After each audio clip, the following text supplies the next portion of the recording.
샬롬. 오늘도 예배 자리 가운데 나오신 우리 귀하고 사랑하는 한영교회 중동부 친구들을 축복합니다. 우리 옆 사람이랑 인사했으면 좋겠어요. 샬롬. 다시 한 번 더 인사 안 한 친구들 다시 한 번 샬롬. 감사합니다. 여러분 자기소개 해본 적 있어요? 살면서?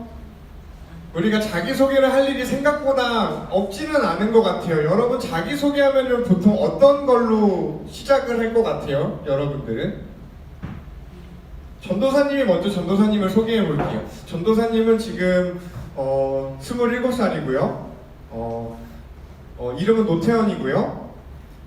삼형제 남동생이 둘이 있어요. 그리고 지금은 장로의 신학대학교에서 신학을 1학년으로 배우고 있고요. 이 전까지는 기독교 교육이랑 사회복지를 전공을 했어요. 그리고 지금 한영교회 중등부 친구들이 2020년에 와서 만났는데 같이 있기는 했는데 좀 떨어져 있는 시간이 좀 더 길어서 속상한 전도사님이에요. 뭐 대충 이렇게 소개를 할 수 있을 것 같아.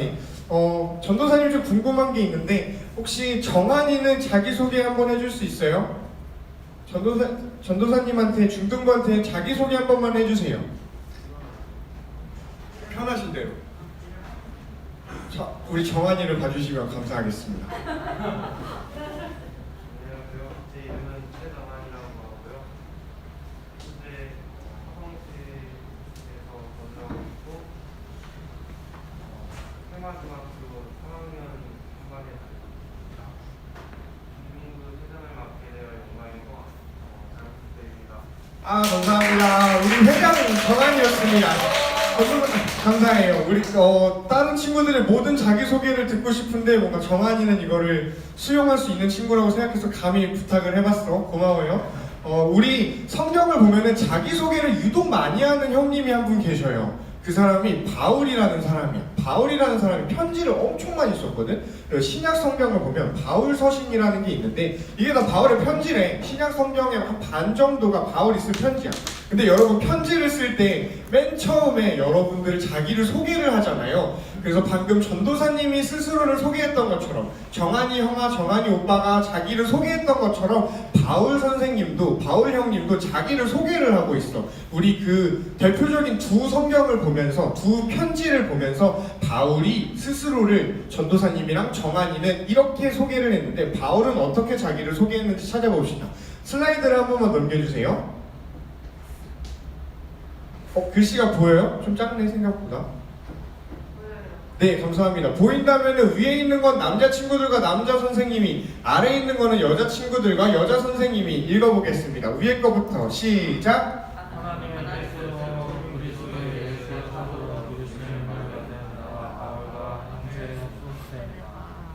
감사합니다. 거의 뭐 동굴이네요.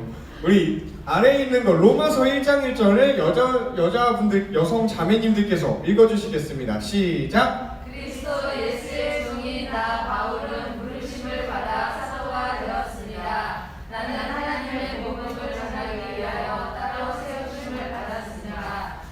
감사합니다. 텐션 차이가 좀 나네요. 남자분 여자분들이. 여러분들 여기서 좀 눈에 두드러지게 보이는 단어가 있나요? 네, 전도사님이 좀 비겁하게 포인트를 칠해놨는데 사도랑 부르심이 두 개의 서신에서 동일하게 나왔어.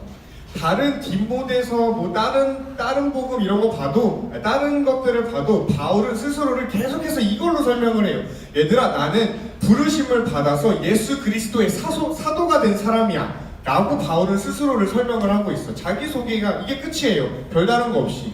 그런 고린도전서, 저기 소스데네라는 사람은 바울이랑 같이 고린도전서를 썼다라고 전해지는 사람이에요. 오늘은 이 중에서 부르심이라는 단어에 조금 집중을 해보려고 해요. 여러분 부르심이라는 단어 많이 들어봤어요? 교회를 다니다가 보면은 한 번쯤 스쳐 지나가듯 들어봤을 법한 단어고 점점 교회를 다니는 짬밥이 많아질수록 여러분들은 부르심이라는 단어를 생각보다 익숙하게 듣게 될 거예요. 그런데 좀 우리가 부르심이라는 단어가 가지는 의미가 이따만큼 많은데 그 중에 딱 하나를 집어가지고 이게 왠지 성경적인 부르심인 것 같아 라고 뭔가 획일화를 시켜버리는 그런 게 조금 우리한테 실수로 남아있어요. 그게 뭐 나쁘다 좋다 이런 걸 떠나서 성경에서 말하고 있는 부르심의 가치이기 때문에 우리는 부르심을 잘 이해할 필요가 있는 것 같아요. 우리의 되게 일방적인 뭔가 막연했던 부르심에 대한 이미지를 담고 있는 성경 구절이 히브리서 11장에 나와요. 다음 슬라이드 한 번만 보여주세요. 넘겨주세요. 히브리서 11장 8절 말씀인데 이거는 전도사님이 세번역 성경으로 읽어드릴게요. 믿음으로 아브라함은 부르심을 받았을 때 순종하고 장차 자기 몫으로 받을 땅을 향해 나아갔습니다. 그런데 그는 어디로 가는지 알지 못했지만 떠난 것입니다. 아멘. 여러분 이 성경 구절 한번 본 적 있나요? 이 부분은 히브리서 11장인데 히브리서 11장이 보통 믿음장이라고 불려서 야 믿음의 선진들이 이런 믿음을 가지고 있어서라고 쭉 이렇게 나열되어 있는 거야. 그 중에 시작점 중에 한 분이 아브라함이었어요. 그래서 아브라함이 믿음의 조상이라고 불리는 이유가 여기 나오는데 아브라함이 부르심을 받았을 때 순종을 했어. 그래서 왜 너는 본토 아버지의 집을 떠나서 뭐 저기로 가라 뭐 이런 거 있잖아. 창세기 12장에 나오는 거 그건데 아브라함이 어디로 가는지 알지는 못했는데 일단 떠났대. 부르심을 받아서. 그래서 우리가 부르심이라는 단어를 딱 들었을 때 생각나는 이미지가 이런 거예요. 아브라함처럼 하나님이 어디로 부르고 어디로 가라고 딱 했을 때 가는 거. 이게 우리가 생각하는 부르심이에요. 이게 우리가 생각하는 부르심이에요. 그래서 어딘지는 모르겠지만 아브라함을 부르신 것처럼 하나님이 오라가라 했을 때 우리가 따라가는 것, 하나님의 음성을 듣고 하나님의 뭔가 계시를 들어서 야 너는 이렇게 살아라, 야, 너는 앞으로 이런 삶을 살아라, 저기에 가서 살아라, 이런 부르심을 조금 생각하는 경향이 없지 않아 있는 것 같아요. 이 성경 시대가 한참 지나고 나서 부르심이라는 단어가 한번 크게 화두가 된 적이 있었는데 그게 언제냐면 종교개혁이라는 게 일어났던 시기였어요. 이게 좀 지루해질 수 있는 이야기인데 종교개혁이 중세에 있었거든? 짧게 얘기할게요. 중세에서 칼빈이라는 사람이 있었어. 장 칼뱅이라는 프랑스 출신 스위스인인데 이 사람의 종교개혁을 따르는 게 우리 교회예요. 장로교단은 그 칼빈이라는 아저씨의 종교개혁 신학을 따르고 있어요. 그래서 칼빈이 부르심을 어떻게 얘기했느냐에 따라서 우리는 그 영향을 좀 많이 받은 편이야. 근데 그 칼빈이 지금 전도사님이 말한 게 칼빈이 틀렸다는 것도 아니고 뭐 엄청나게 잘했다 이런 것도 아니에요. 근데 칼빈 아저씨가 뭐라 그랬냐면 여러분 부르심은 소명인데 이 소명은 다른 게 아니라 너가 세상에서 직업으로의 부르심을 받은 그 자리에서 성실하고 충성되게 살아가는 게 부르심이에요 라고 했어요. 이런 거 조금 어려운 말로 직업 소명설이라고 그러거든. 와 근데 너무 분위기 너무 처졌다. 그래서 이 직업 이게 칼빈 형님이 말한 게 이거야. 야 너가 무슨 일을 하던지 간에 사제가 되지 않고 목회자가 되지 않고 교회에서 사역을 하지 않아도 너가 세상에서 하나님이 세우신 그 자리에서 성실하고 정직하게 살면은 그거는 하나님의 부르심에 합당한 삶을 살고 있는 거야 라는 그런 교리를 펼쳤어요. 그리고 이게 각광을 받으면서 중세시대에 이제 소상공인들 있잖아. 중세는 길드라는 게 갑자기 번창을 했거든. 그 소상공인들이 칼빈을 엄청나게 지지한 거야. 왜냐하면 여태까지 그 길드를 구성하고 있는 소상공인들의 편에 섰던 기독교가 없었거든. 기독교는 귀족의 종교였거든. 그래서 귀족들한테 야 너는 선택받은 사람으로서 뭔가 이런 권력을 가지고 있는 게 하나님의 축복이야. 그걸 받지 못한 저 거지들은, 소상공인들은 하나님의 축복에서 멀리 떨어져 있는 사람들이야 라는 게 기독교였는데 갑자기 칼빈이라는 사람이 야 그런 거 다 필요 없어. 너가 어디에 있던지 간에 너의 직업에서 성실하게 살아가는 그런 소상공인 같은 너네들이야말로 하나님의 부르심에 합당한 삶을 살고 있는 사람들이야 라고 말하기 시작한 거야. 이걸 들으니까 어때? 심장이 콩닥콩닥하지. 나는 여태까지 하나님의 부르심을 받지 못한 사람이라고 여겨졌던 소상공인들이 이제 내가 하나님의 부르심을 받았다라는 그런 오피셜을 들은 거예요. 그러면서 칼빈의 신학이 되게 이렇게 좀 주류가 됐어요. 우리는 그런 칼빈주의의 전통을 가지고 있는 신학 그런 교회예요. 근데 이게 뭐 칼빈이 100% 옳다라고 하는 거 옳은 부분이 있지만 이게 완전한 부르심의 모든 것을 설명한 건 아니에요. 그 당시에서 직업에 대한 그런 사고가 있다 보니까 부르심을 이렇게 연결해서 설명을 했던 것 같아. 근데 우리가 이런 사상을 조금 많이 가져오고 영향을 받다 보니까 부르심이라는 단어를 보통 운명이라는 말이랑 비슷하게 사용하는 경향이 있어요. 그래서 전도사님, 여러분 또래는 안 그럴 수도 있는데 전도사님 또래 친구들은 무슨 얘기를 하냐면은 야 너 이거 해야지 라고 하면 아 하나님이 부르신 때가 있겠죠. 하나님이 부르신 걸 하겠죠. 야 너 뭐 준비하고 있는 거 있어? 너 뭐 할 거야? 하면은 아 좀 기다리고 있어요. 기도하면서 하나님의 때와 하나님의 부르심을 기다립니다 라고 말을 하기도 해요. 이게 맞는 것, 틀렸다는 게 아니라 맞고 바람직한 자세인데 우리가 생각하는 부르심이 뭔가 직업이랑 너무 다이렉트로 연결되었다는 거지. 그래서 우리가 부르심에 대해서 이야기를 할 때 하나님 내가 어느 대학에 가야 될까요? 부르심을 주세요. 하나님 내가 어느 전공을 선택해야 될까요? 하나님 유튜브 요즘에 좀 나도 해보고 싶은데 부르심을 주세요. 그럼 내가 할게요. 하나님 내가 여기로 갈까요? 하나님 내가 저기로 갈까요? 하나님 내가 저 여자한테 연락을 해볼까요? 부르심과 응답을 주세요. 이런 식의 기도들이 우리들한테 자리하고 있는 거예요. 그런데 오늘 성경에서 말하는 부르심은 오늘 전도사님이 같이 나누고 싶은 부르심은 그런 직업으로 너가 사회 속에서 어떠한 자리를 하는 그런 부르심 이전에 다른 부르심이 있었다는 것을 같이 나눠보고 싶어요. 오늘 설교 제목 뭔지 주보 다들 보고 있나요? 하나 둘 셋 하면 설교 제목 한번 읽어주세요. 하나 둘 셋. 부르심 이전에 부르심. 감사합니다. 얘들아 부르심 이전에 부르심이 있었어. 너가 좋은 학교에 가고 너가 어느 학교에 가서 뭔가 좋은 사람이 돼가지고 세상에서 뭐 좋은 자리를 딱 가지고 이렇게 부르심을 입은 사람으로서 살아가는 것 이전에 부르심이 다른 부르심이 있었다는 거예요. 오늘 그거를 같이 알아보고 같이 경험하고 같이 나누었으면 좋겠습니다. 오늘 성경 말씀을 같이 봉독합니다. 고린도전서 7장 17절로 24절 말씀입니다. PPT가 있는데 엔간하면은 같이 성경을 폈으면 좋겠습니다.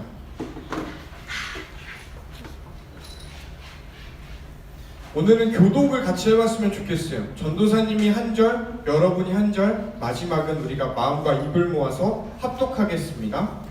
다 찾은 줄로 알고 제가 하나님의 말씀을 교독으로 시작하겠습니다. 오직 주께서 각 사람에게 나눠주신 대로 하나님이 각 사람을 부르신 그대로 행하라. 내가 모든 교회에서 이와 같이 명하노라. 하늘에서 부르심을 받은 자가 있느냐? 무할례자가 대신하며 무할례자로 부르심을 받은 자가 있느냐? 할례를 받지 말라. 할례를 받는 것도 아무것도 아니요 할례 받지 않은 것도 아니하는 것도 아무것도 아니로되 오직 하나님의 계명을 지킬 따름이니라. 각 사람은 부르심을 받은 그 부르심 그대로 지내라. 네가 종으로 있을 때의 부르심을 받았느냐 염려하지 말라. 그러나 네가 자유롭게 될 수 있거든 그것을 이용하라. 주 안에서 부르심을 받은 자는 동일하게 좁게 계획한 자유인이요 또 그와 같이 자유인으로 있을 때 부르심을 받은 자는 그리스도의 신령이라. 너희는 값으로 사신 것이니 사람들의 종이 되지 말라. 함께 읽겠습니다. 형제들아 너희는 각각 부르심을 받은 그대로 하나님과 함께 거하라. 아멘. 우리 마지막 절만 다시 한번 읽겠습니다. 시작. 형제들아 너희는 각각 부르심을 받은 그대로 하나님과 함께 거하라. 아멘. 얘들아 너희가 어떤 직업으로서 부르심을 받기 전에 어떠한 학생으로서 부르심을 받기 전에 너가 사회 속에서 어떤 지위와 역할로서 부르심을 받기 전에 어떠한 부르심이 있었냐면은 관계로의 부르심이 있었어요. 따라합니다. 관계로의 부르심. 한 번 더 관계로의 부르심. 24절 전도사님이 다시 한번 읽어볼게. 형제들아 너희는 각각 부르심을 받은 그대로 하나님과 함께 거하라. 아멘. 하나님과 함께 거하라. 부르심을 받은 그대로 하나님과 함께 거하라. 얘들아 이게 부르심의 목적이야. 부르심의 결과는 오로지 이거야. 부르심의 결과가 아 내가 부르심을 받아서 전도사가 되고 목사가 되고 너가 부르심을 받아서 뭐 변호사가 되고 의사가 되고 이런 것도 부르심이겠는데 가장 먼저 있었던 부르심은 너가 부르심을 받아서 하나님이랑 함께 거하는 관계로서 불러주신 부르심이 있었어요. 오늘 그 부르심을 같이 알아봤으면 좋겠어. 우리가 부르심에 대해서 커다란 오해, 가장 흔하게 하는 오해 중에 하나는 또 이런 거예요. 부르심은 뭔가 신앙생활, 전도사님이나 선생님들처럼 우리 회장 정한이처럼 신앙생활에 어느 정도 이렇게 좀 경험치가 쌓인 사람들을 하나님이 레벨업 시켜주기 위해서 부르심을 딱 준다라는 개념이 우리한테 있어요. 그래서 부르심은 뭔가 하나님 잘 믿는 사람들이 하나님의 부르심을 받아서 하나님께 사용받는 삶을 사는 거를 우리는 부르심으로 생각하고 있는데, 오히려 성경이 말하는 부르심은 그런 게 아니라 어떤 거냐면요, 하나님이 우리를 믿을 수 있도록 먼저 불러주셔서 우리가 어느 경험치가 쌓여있기 때문에 야 너 이제 레벨업이 필요하구나, 2차 전직이 필요하다 해가지고 승급시켜주는 게 아니라 하나님이 그냥 우리를 불러주신 거예요. 그냥 자격이 아무것도 없고 1도 없는데 하나님이 야 너 나랑 같이 거해야겠다 해서 불러주신 거예요. 오늘 말씀 7장 24절을 끄트머리를 전도사님이 다시 한번 읽어줄게. 형제들아 너희는 각각 부르심을 받은 그대로 하나님과 함께 거하라. 아멘. 이게 유일한 부르심의 목적이에요. 이 부르심이 얼마나 거대하고 얼마나 우리의 신앙의 시작점에 놓여 있냐면은, 나중에 바울 선생님이 아까 전에 우리가 찾아봤던 말씀은 고린도전서랑 로마서였는데 다른 서신을 쓴 적이 있어. 그 갈라디아서라는 그 편지가 있어요. 이건 어떤 편지냐면은 갈라디아라는 지역이 있었어. 뭐 영등포구, 뭐 용산구 이렇게 있잖아. 그런 것처럼 갈라디아 구가 있었는데 그 갈라디아 구에 갈라디아 교회가 있었어. 근데 여기가 지금 아작이 나고 있는 거야. 왜냐면 이단들이 들어왔거든. 이단들이 들어와서 그들이 가지고 있었던 원래의 복음이 없어지고 있는 거야. 다른 복음이 생기고 있는 거야. 그래서 바울이 너무 화가 났어. 너무 화가 나서 갈라디아서를 쓰면서 야 니네 똑바로 정신 차려라고 쓴 게 갈라디아서예요. 그래서 그 갈라디아서에는 어떤 내용이 담겨있냐면은 야 너네가 복음을 잘못 믿고 있어 라고 해가지고 복음을 판단하는 부분이 있는데, 하나만 넘겨주세요. 그 복음을 판단하는 기준이 바로 이 부르심입니다. 전도사님이 선포합니다. 그리스도의 은혜로 너희를 부르신 이를 이같이 속히 떠나 다른 복음을 따르는 것을 내가 이상하게 여기노라. 다시 한번 선포합니다. 그리스도의 은혜로 너희를 부르신 이를 너네가 떠났어. 떠났을 때 생겼던 게 다른 복음이야. 그 다른 복음을 따르는 것을 내가 이상하게 여기노라. 이거 오늘말로 조금 풀어보면은 너가 부르신 그 예수님을 떠난 것을 내가 이상하게 여깁니다 라고 말을 하고 있는 거야. 다른 복음이라고 하는 게 뭔가 삼위일체라는 그런 걸 배격하고 뭔가 몸의 부활을 믿지 않고 이런 것도 다른 복음이에요. 다른 복음인데 바울이 갈라디아 교회한테 가장 중심적으로 진단하고 있는 문제는 뭐냐면은 너가 불러주신 예수 그리스도와 하나님을 떠난 부르심의 그 관계로의 부르심을 떠난 상태를 다른 복음이라고 정의를 하고 있어요. 바울 아저씨가. 그러니까 우리가 생각했을 때 다른 복음 이단하면 뭐 신천지 뭐 많죠. 뭐 하나님의 교회 이렇게 교리가 다르고 교주가 다른 것들, 이런 거의 시작점은 그 하나님이 관계로서 불러주셨는데 너를 나의 자녀로, 너를 나의 백성으로, 우리를 하나님의 백성으로 불러주셨는데 이 관계를 이탈한 게 다른 복음이 생겨나는 시작점이에요. 그러면은 우리는 이 하나님께서 관계로 불러주신 것에 대해서 이거를 지켜내야겠잖아. 이 하나님께서 맺어주시고 불러주시는 이 관계를 우리가 소유해야겠잖아. 그러면은 우리한테 자연스럽게 드는 질문이 있어요. 전도사님, 그러면 그 관계는 어떻게 시작할 수 있어요?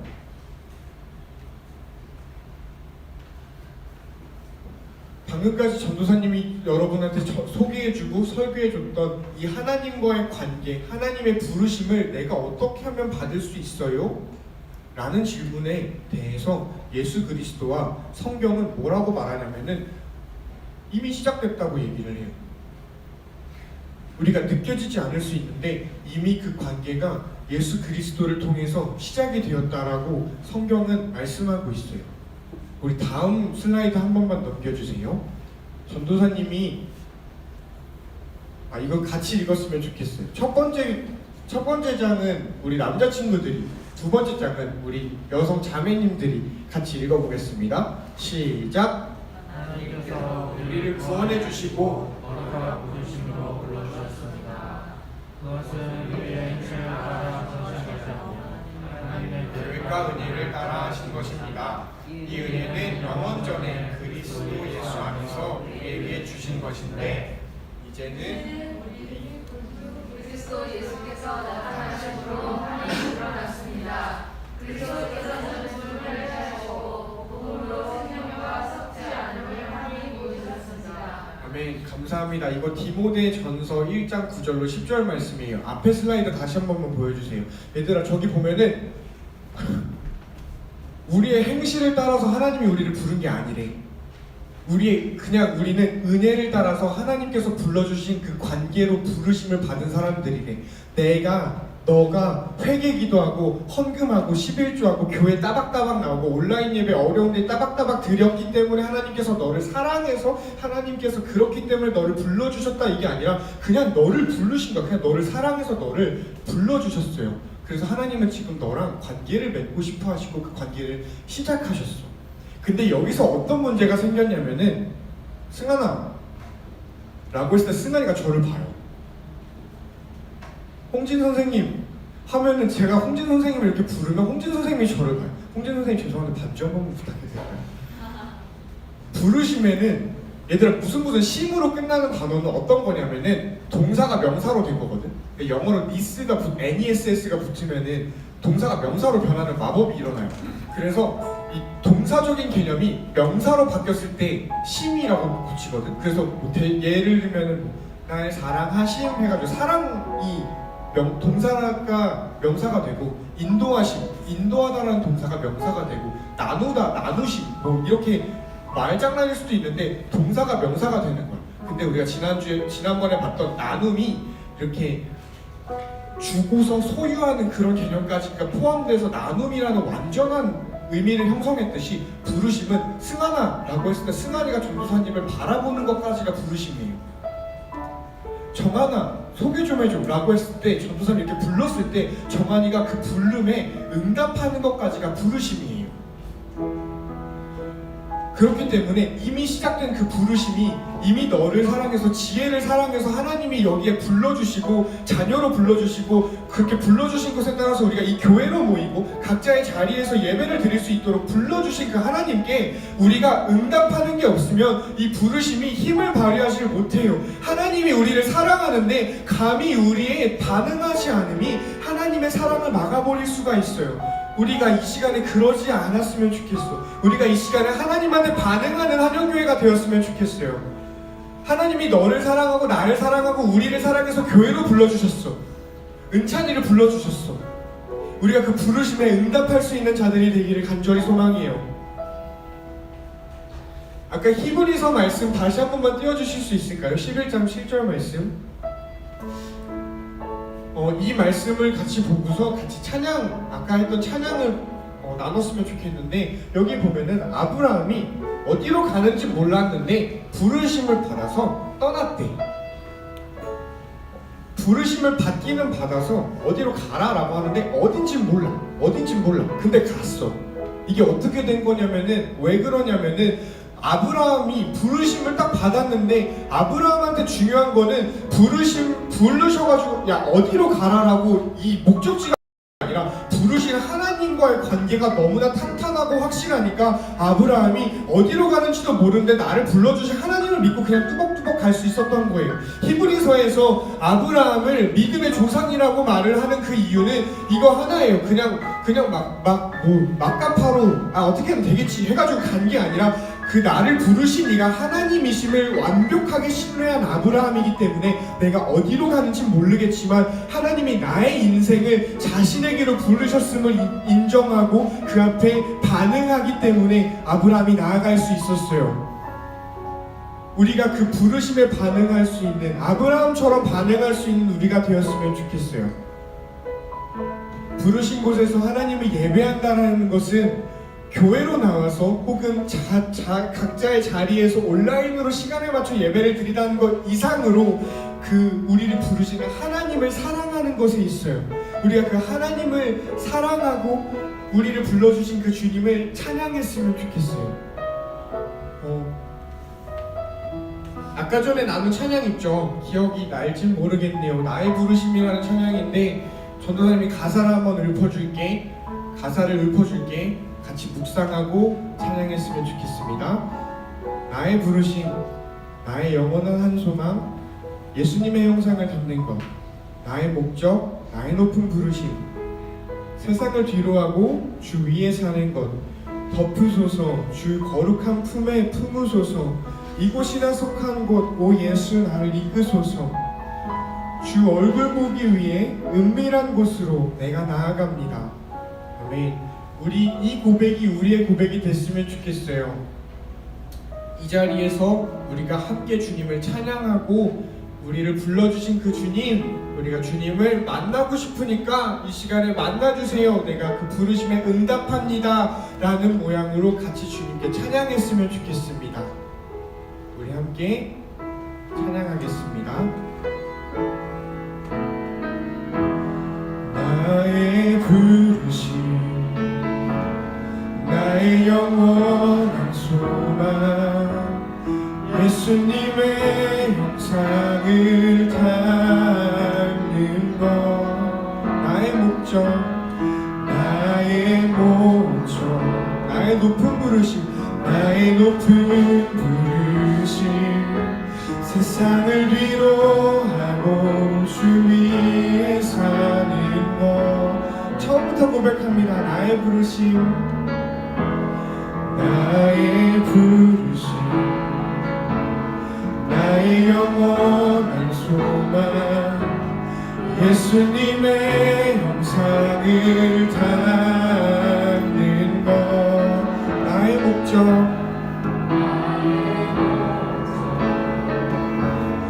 나의 높은 부르심, 세상을 위로하고 주 위에 사는 것. 덮으소서, 덮으소서, 주 거룩한 품에 품으소서. 이곳이나 속한 곳 오 예수 이끄소서. 주 얼굴 보기 위해 은밀한 곳으로 내가 나아갑니다. 아멘. 우리 이 시간에 더욱더 기도하면서 하나님의 부르심을 진하게 만날 수 있는 이 시간 됐으면 좋겠어요. 한 1, 2분 더 기도할 거예요. 1, 2분 기도할 때 우리가 진짜 진심으로 기도해봤으면 좋겠어요. 하나님한테 도전해봤으면 좋겠어요. 하나님, 나를 부르셨다면서요. 그러면은 내가 여기서 응답하오니 나를 확실하게 만나주셨다는 것을 내가 느끼게 해주세요. 우리가 그렇게 주님을 구할 때, 간구할 때 주님은 우리에게 응답하실 줄로 믿습니다. 우리 그렇게 우리를 부르신 하나님께 침묵이 편하신 분들은 침묵으로, 짧은 기도, 짧은 목소리가 편하신 분들은 작은 기도로 하나님께 기도하면서 우리의 예배를 마무리해 나가겠습니다. 기도합니다. 사랑의 하나님 아버지, 나를 부르신 그 부르심이 나의 유일한 소망이 되는 고백합니다. 하나님, 내가 큰 사람이 되지 않더라도, 내가 좋은 학교에 가지 않더라도, 내가 이번 시험에 좋은 성적을 내지 못하더라도 하나님께서 나를 사랑으로 부르셨다는 것이 내게 실제하는 그 가치가 될 수 있기를 간절히 원합니다. 하나님, 우리의 부르심의 목적을 하나님께서만 찾을 수 있는 자들 되기를 간절히 원하오니 아버지 하나님, 우리 하나님의 중동도 가운데 그 부르심을 발견하는 것이 어떠한 자리로의 부르심 이전에 하나님과의 영원한 관계 안으로, 완벽한 관계 안으로 부르시는 것임을 먼저 인정하고 고백하고 그 앞에 무릎 꿇는 우리가 될 수 있도록 아버지 하나님 함께하여 주시옵소서. 그때 부르신 곳에서 우리가 온전히 주님을 예배하고 찬양할 수 있음을 고백합니다. 우리의 삶이 하나님의 자녀로, 하나님의 백성으로 온전히 부르심을 받은 자녀로서 살아갈 수 있음을 주님 앞에 고백합니다. 하나님, 그 우리의 모든 복된 고백들을, 진심이 담긴 소중한 고백들을 기뻐 받아주시옵소서. 감사드리며 이 모든 말씀 우리 주 예수 그리스도의 이름으로 기도드립니다. 아멘. 전도사님이 기도하겠습니다. 사랑이신 하나님 아버지, 너무나 감사합니다. 오늘도 너무나 부족한 사람이 너무나 소중한 자들에게 감히 하나님의 복음을 선포합니다.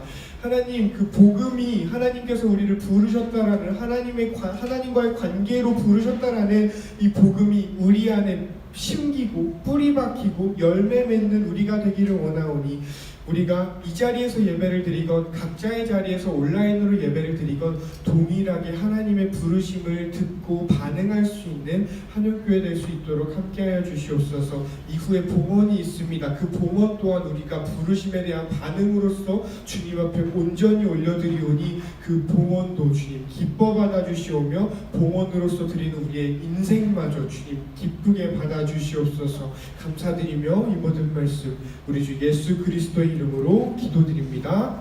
아멘.